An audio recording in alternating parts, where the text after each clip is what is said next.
Salam dan selamat pagi semua. Puji Tuhan karena hari ini kita ada kesempatan untuk beribadah bersama. Dan sebelum kita mendengar pembacaan firman Tuhan, mari kita berdoa bersama-sama. Bapa kami di surga yang kami sembah di dalam nama Tuhan Yesus, kami mengucap syukur Tuhan untuk kesempatan kami pada hari ini, karena sekali lagi kami ada kesempatan untuk memuji Engkau Tuhan. Teristimewa sebentar ini kami akan merenungkan dan belajar firman-Mu.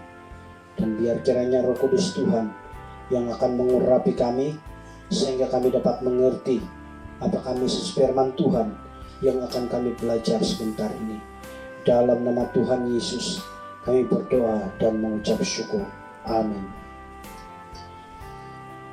Saudara-saudari yang kekasih di dalam nama Tuhan Yesus, untuk hari ini kita akan mendengar pembacaan firman Tuhan yang diambil di dalam kitab Efesus pasal 5 ayat yang ke-20. Efesus 5 ayat yang ke-20, dan saya akan baca di dalam terjemahan bahasa Malaysia. Demikian pembacaan firman Tuhan.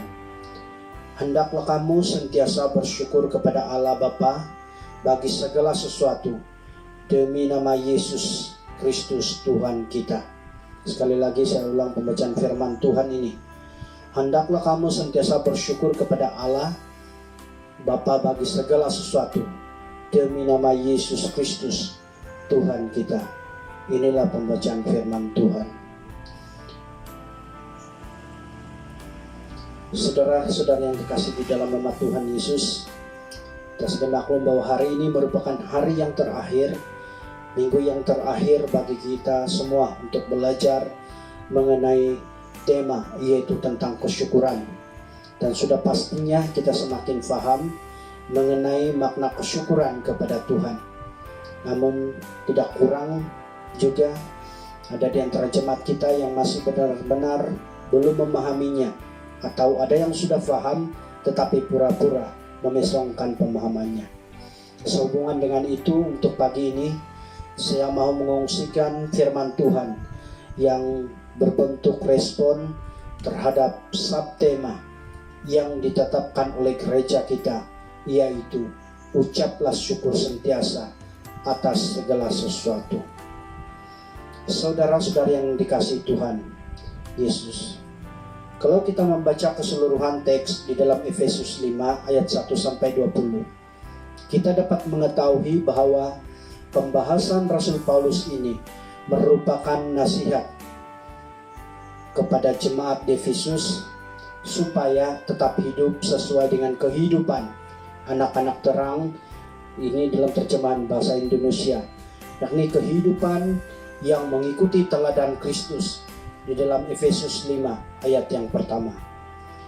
Bagi Rasul Paulus, orang yang mengikuti teladan Kristus harus dijiwai oleh kasih, sebagaimana Kristus mengasihi kita di dalam Efesus 5 ayat 2. Kehidupan yang mengikuti teladan Kristus bukan hanya berbicara mengenai tindakan hidup yang meninggalkan kehidupan yang tidak berguna, yang biasa dilakukan oleh orang yang hidup dalam kegelapan, seperti yang tercatat dalam Efesus 5 ayat yang ke-11, tetapi juga memberikan saranan kepada jemaat Kristen di Efesus supaya mengisytiharkan kebaikan Tuhan di dalam kehidupan setiap orang percaya dengan cara sentiasa bersyukur kepada Allah Bapa bagi segala sesuatu demi nama Yesus Kristus Tuhan kita, seperti apa yang sudah dibacakan dalam firman Tuhan.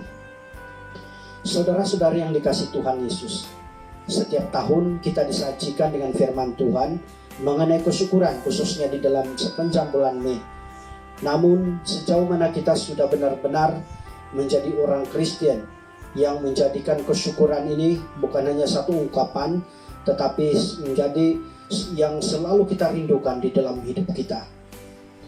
Mungkin tidak keterlaluan kalau saya ingin katakan bahwa lebih ramai di antara kita, khususnya di dalam jemaat Pisces Layung Maliau, mungkin selalu berpikir bahwa acara-acara kesyukuran yang diadakan di dalam gereja, misalnya sambutan hari ulang tahun gereja, sambutan hari jadi bersama di dalam gereja, ucapan syukur, Bagi mereka yang baru menyelesaikan pemeriksaan penting, misalnya pemeriksaan PT3 ataupun SPM atau STPM, atau ucapan syukur hari ulang tahun perkawinan, ucapan syukur selepas mendapat kesembuhan dan sebagainya yang berkaitan dengan kata kesyukuran. Hanya satu perintah atau yang sengaja diwujudkan oleh pimpinan gereja semata-mata sebagai suatu usaha untuk memperoleh uang pengucapan syukur. Atau ada di antara kita yang berpikiran bahwa acara kesyukuran itu hanya semata-mata untuk menunjukkan bahwa gereja banyak program ataupun acara. Tetapi saudara-saudari yang dikasihi Tuhan Yesus, firman Tuhan yang sudah dibacakan kepada kita semua pada hari ini sangat jelas dan nyata bahwa kita bersyukur kepada Tuhan karena ini adalah perintah Tuhan yang sudah diilhamkan Rasul Paulus seterusnya menyampaikan perintah itu kepada jemaat Kristen Efesus dan juga pasti ditujukan kepada kita semua. Perintah yang disampaikan oleh Rasul Paulus ini bukan satu pilihan, tetapi berdasarkan Efesus 5 ayat 20, kata hendaklah di dalam bahasa Malaysia dan ucaplah di dalam terjemahan bahasa Indonesia. Itu suatu kata perintah yang harus dilakukan oleh orang Kristen. Keharusan untuk mengucap syukur itu bukan hanya diungkapkan saat kita menikmati sesuatu yang kita anggap menyenangkan atau yang membuatkan cukup puas hati. Tetapi menurut firman Tuhan ini, kita juga hendaklah mengucap syukur di dalam segala sesuatu. Saudara yang kekasih dalam nama Tuhan Yesus Kristus, pernyataan atau nasihat Rasul Paulus ini tentu memberikan suatu tamparan yang hebat kepada kita.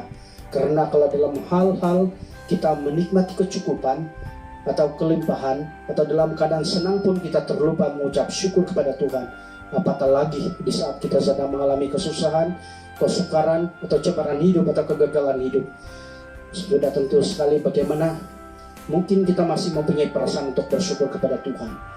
Kita sudah dikontrol atau diikat dengan dua kebiasaan kita secara manusia, yaitu kalau senang kita gembira dengan hasil usaha kita, dan yang kedua kalau kita susah kita rasa kegagalan kita dan kita rasa tidak diperdulikan oleh Tuhan.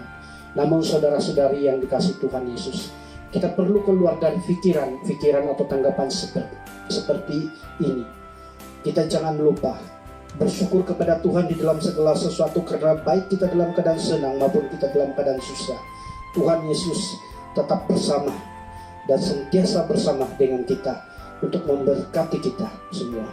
Kita perlu jelas bahwa berkat yang terbesar yang kita terima dan dikerjakan oleh Tuhan Yesus yang perlu kita syukuri bersama ialah keselamatan yang diberikan percuma oleh Tuhan Yesus kepada kita.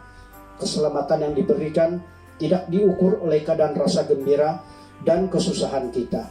Saudara-saudari yang dikasihi Tuhan, saya tidak pernah menemukan satu ayat pun dalam Alkitab yang menyatakan bahwa hanya mereka yang berada di dalam keadaan senang atau aman atau sukses yang akan diberikan keselamatan. Yang saya temukan ialah kenyataan Yesus bahwa Dia datang bukan untuk orang yang sehat, tetapi untuk orang yang sakit. Keselamatan itu juga buat pribadi-pribadi yang sedang di dalam keadaan kesusahan. Keselamatan yang kekal itu jauh lebih penting daripada sukacita dan duka cita kita selama di dunia. Keselamatan yang kita peroleh dari Tuhan semuanya sempurna. Saudara yang kekasih dalam nama Tuhan Yesus, kalau ada cabaran-cabaran yang muncul dalam hidup kita saat kita sudah menjadi sebahagian daripada anak-anaknya, kita jangan terus hilang harapan. Sebaliknya, marilah kita tetap bersyukur, karena tiap-tiap cobaan atau cabaran yang kita alami itu juga cobaan atau cabaran yang biasa dialami oleh orang lain, bukan hanya kita yang berhadapan dengannya. Dia tidak akan membiarkan kita dicobai lebih daripada yang dapat kita tanggung. Pada waktu kita ditimpa cobaan, Dia, yaitu Tuhan Yesus yang menjadi juru selamat kita, akan memberikan jalan keluar supaya kita mendapat kekuatan untuk menanggungnya, sesuai dengan firman Tuhan di dalam 1 Korintus 10 ayat yang ke-13. Kita ambil contoh di dalam keadaan kita sedang berhadapan dengan pandemi COVID-19. Tentu ini telah mengubah landscape seluruh kehidupan kita. Kalau difikirkan satu kali, mana mungkin kita perlu mengucap syukur kepada Tuhan. Kita sekarang berada di dalam keadaan susah dan bukan berada di dalam keadaan senang pun. Tapi jangan kita lupa, Sepatutnya dalam keadaan seperti ini pun kita hendaklah tetap mengucap syukur kepada Tuhan Yesus. Karena dalam keadaan seperti ini pun kita masih ada sehingga pada hari ini. Karena ini adalah kasih kemurahan Tuhan kepada kita semua. Di samping itu, di dalam keadaan pandemik COVID-19 inilah kita semua sudah mulai hidup dengan penuh kewaspadaan dan berhati-hati. Kalau sebelum ini kita pergi ke supermarket dengan bersesak-sesak, kini kita sudah menikmati suatu kehidupan yang sentiasa memperhatikan perkembangan kesehatan kita. Kita sudah coba berusaha untuk menjauhkan diri daripada orang-orang lain. Selain itu, dalam keadaan inilah kita secara tidak langsung dilatih bagaimana hidup di dalam keadaan yang penuh dengan disiplin.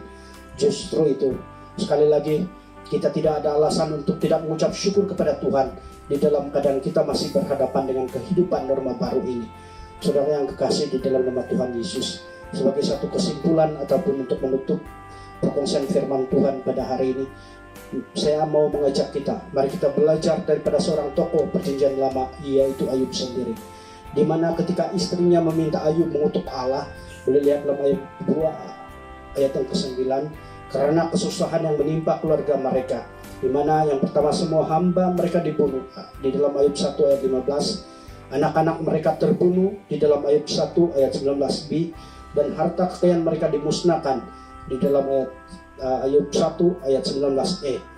Walaupun begitu, Ayub tidak berdosa dan tidak menyalahkan Allah. Boleh lihat di dalam Ayub 1 ayat 22b. Sebaliknya, Ayub menyatakan kepada istrinya, apabila Allah memberikan yang baik, kita menerimanya. Kita juga menerima yang tidak baik. Di dalam Ayub 2 ayat 10b. Dalam arti kata yang lain, kita hendaklah memberikan ucapan syukur atas segala sesuatu. Yang pasti, kita melakukan bahagian kita sebagai anak-anak Tuhan yang sudah bersatu dengan Kristus. Selebihnya itu adalah pekerjaan Tuhan menurut kehendaknya ataupun rencananya sendiri di dalam hidup kita. Jadilah jemaat Tuhan yang sentiasa mengucap syukur di dalam segala sesuatu. Tuhan memberkati. Amin. Mari kita berdoa untuk firman Tuhan dan seterusnya berdoa untuk beberapa perkara. Mari kita berdoa. Bapa kami di surga, kami mengucap syukur Tuhan untuk pagi ini karena kami ada kesempatan untuk mendengar sabda. Ampuni kami Tuhan jika selama ini kami gagal untuk melakukan sesuai dengan kehendak-Mu Tuhan. Kami memandang kesyukuran itu sebagai satu perkara biasa-biasa, dan kami tidak pernah melihat bahwa itu sebagai satu tindakan kami, satu keharusan bagi kami sebagai penyembah-penyembah yang benar di hadapan Tuhan. Bapa di surga, untuk kesempatan ini kami mau berdoa Tuhan untuk siapapun saudara-saudara kami yang sakit pada ketika ini, dimanapun mereka berada. Kami mau bersatu di dalam doa, supaya biar Engkau sendiri yang melawat mereka satu persatu. Bahkan Tuhan memberkati obat-obatan dan makanan minuman yang disediakan, supaya lewat daripada semua ini menjadi seluruh berkat kesembuhan bagi mereka yang sedang sakit pada ketika ini. Bapa di surga, kami juga mau bersatu di dalam doa untuk keadaan pandemi COVID-19 yang masih menular pada ketika ini, yang telah merubah seluruh keadaan kehidupan manusia, bukan hanya di Sabah, bahkan di seluruh dunia. Kami bersatu di dalam doa supaya Engkau memberkati Tuhan, supaya segala usaha yang dilakukan oleh pihak kerajaan khususnya di Malaysia ini akan menjadi saluran berkat untuk boleh memusnahkan, mematahkan ancaman, gangguan, serangan daripada virus corona ini. Dan kami mau berdoa Tuhan Yesus supaya biar kiranya kami semua anak-anak-Mu yang percaya pada Engkau, kami mengikuti SOP yang sudah ditetapkan oleh pihak kerajaan. Bahkan kami menjadi taat di dalam apapun yang diperintahkan oleh pihak kerajaan, karena kami tahu Tuhan, segala sesuatu apa yang mereka katakan itu bermanfaat untuk kami sebagai rakyat di Malaysia ini. Bapa di surga, kami juga mau berdoa Tuhan untuk pimpinan PCS yang baru dipilih pada 1 hari bulan 5, untuk bishop, timbalan bishop, setiausaha, penolong setiausaha, bendahari, dan semua exco. Kami mau bersatu di dalam doa Tuhan supaya Engkau memberi mereka hikmat kebijaksanaan untuk mengemudi PCS ini, supaya mampu berdaya saing dengan gereja-gereja yang lain. Terlebih Tuhan, kami merindukan pimpinan-pimpinan gereja PCS ini dapat melaksanakan transformasi di dalam gereja PCS ini, sehingga kemandirian yang dicapai bukan hanya dari sudut tenaga, tetapi lebih daripada itu adalah dari sudut hubungan kami dengan Tuhan. Oh, terima kasih Bapak. Bapak di sorga, kami mau berdoa untuk pimpinan Majelis Gereja PCS Layung Mulyo. Kau berkati mereka Tuhan, supaya mereka dapat bekerja sama antara satu dengan yang lain. Bahkan Tuhan, apapun visi, rancangan yang sudah mereka putuskan di dalam mesyuarat, berkatilah Tuhan, supaya biarlah semuanya ini berjalan dengan baik. Dan kami mau merindukan jemaat PCS Layung Mulyo ini menjadi satu jemaat yang misioner, di mana dapat menginjil bagi orang-orang yang ada di luar sana yang belum mengenal Engkau. Bapa di surga, ada banyak perkara yang belum kami doakan, tetapi kami tahu Tuhan, Engkau lebih tahu apa yang kami pikirkan, apa yang ada di dalam hati kami.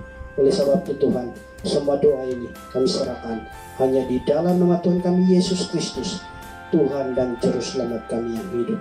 Amin. Tuhan memberkati.